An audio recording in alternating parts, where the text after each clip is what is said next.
sun beating down, she caught a glimpse of her reflection in the taxi window. Seemed she still had the looks of a Calabrese peasant, with her dark hair and eyes, even if she couldn't comprehend her ancestors' connection with the land.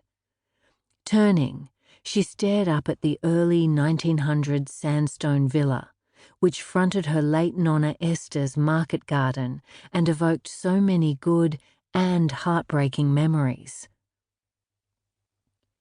A brown-roofed veranda wrapped around the spacious house, with the centerpiece a blue slatted garden bench designed for people watching while peeling potatoes and the like. The vast windows were covered up with stark beige roller shutters to keep out the Aussie sun, and a hand-painted sign reading Torrente Blu was attached to a porch peak, her nonna's ode to the blue creek out the back, even though the stream was a murky green in reality, albeit tranquil.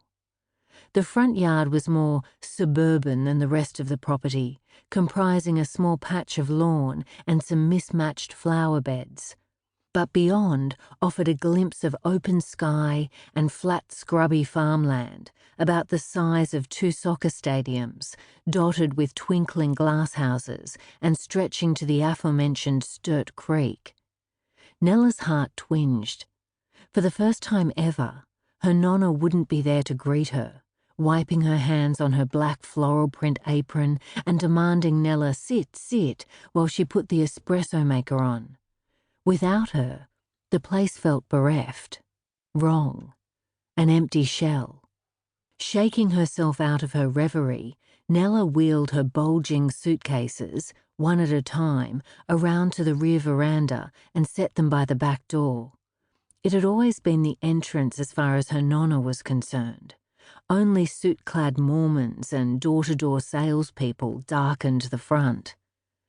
At last, she paused to properly drink in the view from the veranda, which, along with the colossal glasshouses, featured glossy fruit trees, lines of leafy crops, rustic sheds, and a tomato-red tractor.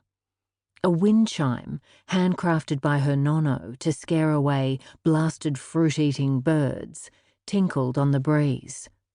The property was like one of those houses that looked like a run-of-the-mill single-story from the front but dropped away to a super-modern 2-story at the rear, a total surprise package. It still took Nella's breath away. A slice of the country in the burbs.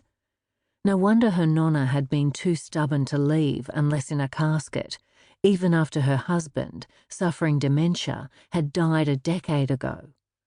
Along with the Mediterranean climate, if Nella tuned out the rumble of traffic from Marion Road, she could imagine being transported to Italy's south. What she'd seen of it in photos, anyway. Nella had never set foot in her grandparents' place of birth.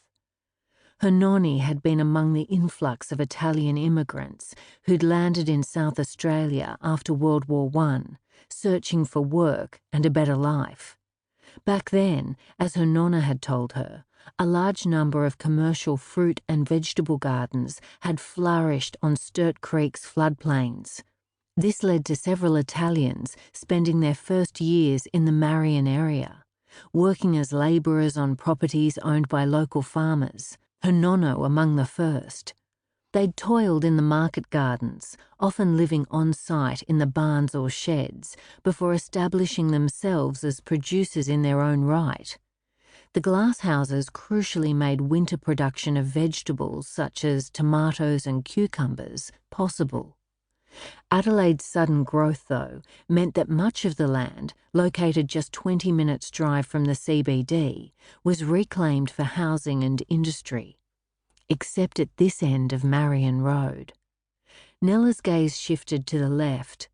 Alongside her nonna's property stood its virtual twin, the 2 homes separated by the barest of fences, which ended once the white gravel driveways made way for glasshouses.